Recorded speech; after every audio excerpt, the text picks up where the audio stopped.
Hello, welcome to mysterious biotech. आज हम बात करेंगे how to become top in 10th board in 2 month. 10वीं बोर्ड में 2 महीने में कैसे हम लोग टॉप कर सकते हैं।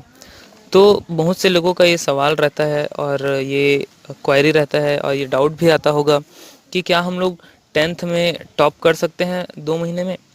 साल भर अगर हम लोगों का थोड़ा सा भी खराब गया होगा किसी कारणवश या कुछ रीज़न रहे होंगे जिसके कारण से आप नहीं कर पाए, तो क्या हम लोग 2 महीने में टॉप कर सकते हैं।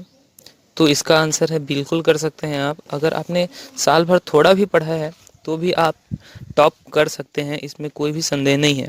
इसके लिए बस कुछ छोटे छोटे स्टेप्स होते हैं जिनको हम लोगों को फॉलो करना पड़ता है। तो चलिए जानते हैं हम लोगों को क्या स्टेप्स हैं, वो क्या ट्रिक्स हैं, वो क्या ऐसे तरीके हैं जिनसे हम लोग टॉप कर सकते हैं। तो सबसे पहली बात करते हैं हम लोग डिवाइड द सिलेबस। सबसे पहले अपने सिलेबस को आप डिवाइड कर लीजिए। जैसे कि 60 दिन बचे हैं मान लो आपके पास, तो 60 दिन में सबसे पहला ये होता है कि 60 दिन आपके पास बचे हैं, 6 सब्जेक्ट है तो 10-10 दिन करके उसको डिवाइड कर लीजिए। 10 दिन मैं सोशल साइंस पढ़ूंगा, 10 दिन मैं इंग्लिश पढ़ूंगा, 10 दिन मैं साइंस पढ़ूंगा, 10 दिन मैं मैथ्स पढ़ूंगा, ऐसे करके। उसके बाद सेकंड नंबर में आता है आपका कि कुछ लोग क्या करते हैं, एक ही दिन में अलग अलग सब्जेक्टों को पढ़ते हैं। जैसे कि मान लो आज मैंने 12 घंटे का शेड्यूल लिया, उसमें से 2-2 घंटा निकाल के मैंने सब चीज़ पढ़ा। तो जैसा आपका माइंड कैप्चर करता है, जैसे आप सोच सकते हैं, उस हिसाब से इन दोनों चीज़ों को कर सकते हैं, लेकिन इन दोनों को ही फॉलो करना है आपको। उसके बाद सेकंड नंबर में आता है ड्रॉप योर लेजीनेस। अपना लेजीनेस आपको त्यागना पड़ेगा, क्योंकि क्या रहता है ना, कभी कभी माइंड में हमारे ये आ जाता है कि अरे यार 60 दिन बचे हैं, चलो यार कुछ इंजॉय कर लेते हैं, सो जाते हैं, चलो कुछ कर लेते हैं और अदर टीवी देख लेते हैं, मोबाइल चला लेते हैं, 60 दिन तो हैं अभी हमारे पास, कल कर लेंगे। तो यही यही गलती के चक्कर में इसी गलती के चक्कर में बहुत से लोग, बहुत से बहुत से स्टूडेंट्स का जो है ना मार्क्स कम आ जाता है। तो क्या करना है आपको, लेजीनेस नहीं करना है। क्योंकि अगर आप लेज़ी किए तो याद रखना हमेशा मेरी एक बात कि अगर आप लेज़ी किए तो कोई ना कोई आपके इस टाइम पे कोई ना कोई आपको पढ़ रहा होगा। जब आप गेम खेल रहे होंगे, जब आप सो रहे होंगे, जब आप घूम रहे होंगे, तो कोई ना कोई ज़रूर पढ़ रहा होगा।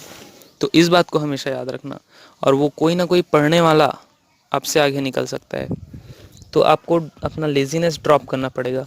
उसके बाद थर्ड चीज़ आता है कि डेली गोल बनाना है हम लोगों को। डेली गोल बनाना है। अ, इसको मैं समझाने के लिए ऐसा बोल सकता हूँ कि बूंद बूंद से क्या करता है, घड़ा भरता है। तो बूंद बूंद से घड़ा भरने के लिए आपको छोटे छोटे स्टेप्स लेने पड़ेंगे, वही जाके आपका बड़ा गोल बनता है, याद रखना। तो डेली आप शेड्यूल बनाएं। डेली आप एक डायरी में लिखें कि आज मुझे 12 घंटा पढ़ना है, 2 घंटे आपको सोशल साइंस पढ़ना है, 2 घंटे आपको साइंस पढ़ना है। या आप अगर पहले वाले ट्रिक से पढ़ना चाहते हैं, यानी कि 10-10 दिन आपने डिवाइड किया हुआ है, 10 दिन मेरे को सोशल साइंस ही पढ़ना है। मान लो सोशल साइंस में 20 चैप्टर है और 10 दिन का टाइम है, यानी कि हर दिन आपको 2-2 चैप्टर पढ़ने के। तो 2-2 चैप्टर पढ़िए, आप उसको कंप्लीट कीजिए। बाद का बाद में देखेंगे, आप पहले वाले दिन को तो कंप्लीट कीजिए। तो आपको क्या करना है, आप डेली गोल बनाकर चलना है। चौथा मैं बात करता हूँ मेक अ ट्रिक्स। छोटे छोटे ट्रिक्स बनाकर चलिए। जैसे कि कोई भी चीज़, अगर कोई भी नाम आपको याद नहीं हो रहा है मान लो, है ना, तो उसके लिए आप ट्रिक्स बनाकर चलिए।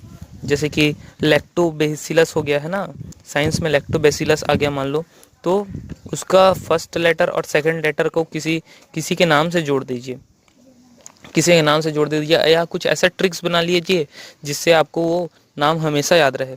तो इससे आपको बहुत ज़्यादा बेनिफिट होता है। मेरे को भी बहुत ज़्यादा बेनिफिट हुआ था जब मैंने अपना 10th और 12th क्या किया था, एग्ज़ाम क्लियर किया था। मैंने हमेशा ट्रिक्स बनाकर ही चला हूँ और हमेशा उसमें क्या पाया हूँ, सक्सेस पाया हूँ। ठीक है। उसके बाद 5वें पॉइंट में आते हैं हम लोग। याद रखना हमेशा 5वें पॉइंट में आता है आपका यूज़ ब्लू प्रिंट। हमेशा आपको ब्लू प्रिंट के हिसाब से पढ़ना पड़ेगा। मतलब पहले या तो आपने साल भर पढ़ा, पूरा सिलेबस पढ़ा आपने, वो तो बहुत सही किया आपने। उसके बाद लास्ट में जो आता है, अगर आपके पास मान लो अभी टाइम नहीं है, आपके पास बिल्कुल भी टाइम नहीं है, पेपर के लिए आप तैयारी कर रहे हैं, आपके पास 10 दिन बचा है पेपर के लिए, है ना, तो आपको क्या करना है आपको क्या करना है, आपको ब्लूप्रिंट का सहारा लेना है। जैसे कि ब्लूप्रिंट में लिया रहता है कि फर्स्ट चैप्टर से मान लो 5 नंबर का आएगा, और 2 नंबर का, 1 नंबर का, और 3 नंबर का, 4 नंबर का कुछ भी नहीं आएगा। तो 1-2 नंबर, 3 नंबर का कुछ करने से फ़ायदा नहीं है। सीधा आप बड़ा बड़ा क्वेश्चन कर लीजिए और आपका काम हो जाएगा। तो प्रीवियस ईयर या अभी का जो ब्लूप्रिंट है वो आपका बहुत बेनिफिट दिलाता है। तो आई थिंक आपको ब्लूप्रिंट का सहारा लेना चाहिए। उसके बाद 7वां पॉइंट में आते हैं हम लोग। 7वें पॉइंट में आते हैं, इसमें लिया है मैंने प्रीवियस ईयर क्वेश्चन पेपर। सबसे ज़्यादा इम्पॉर्टेंट अगर टॉप करने के लिए होता है, क्योंकि देखो पढ़ते तो सब लोग हैं लेकिन टॉप कुछ ही लोग करते हैं। तो सबसे जो इम्पॉर्टेंट चीज़ हो जाता है वो होता है previous year question paper solve करने का।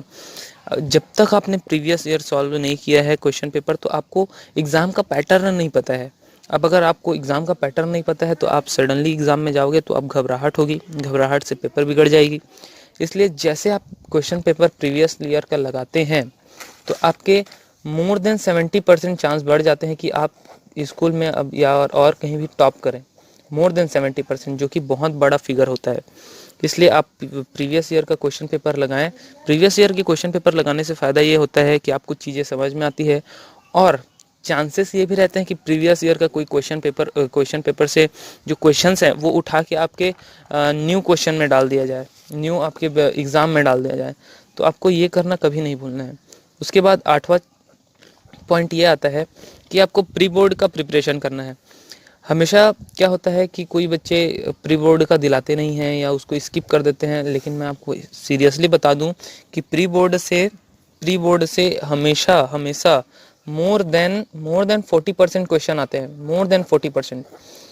जब मैं ट्वेल्थ में था तो मैंने देखा कि उसमें से मोर देन 45% क्या आ रहे हैं, प्री बोर्ड्स के क्वेश्चन हैं।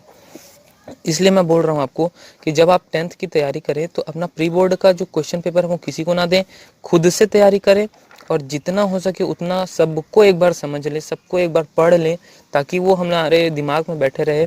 और मान लो अगर वो क्वेश्चन आए तो हम लोगों से बनना चाहिए, वो हमेशा हमेशा हमेशा आपके दिमाग में रहना चाहिए।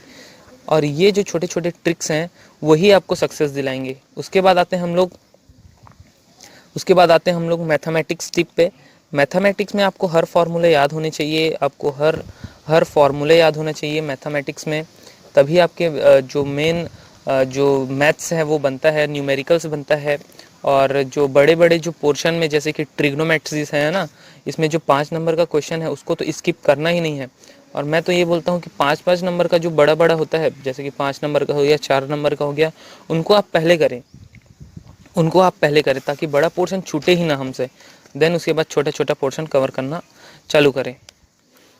तो आज के लिए बस इतना ही दोस्तों। अगर आपको ये वीडियो अच्छा लगा होगा तो प्लीज़ सब्सक्राइब कर देना, ताकि हम लोग जब भी आपको कोई और गाइडलाइन दे, कोई और सजेशन दें, तो आपको कुछ समझ में आए, कुछ अच्छा लगे, और हमारे लिए भी बेनिफिट हो, आपके लिए भी बेनिफिट हो। तो प्लीज़ इसको सब्सक्राइब, शेयर और लाइक करें। Thank you.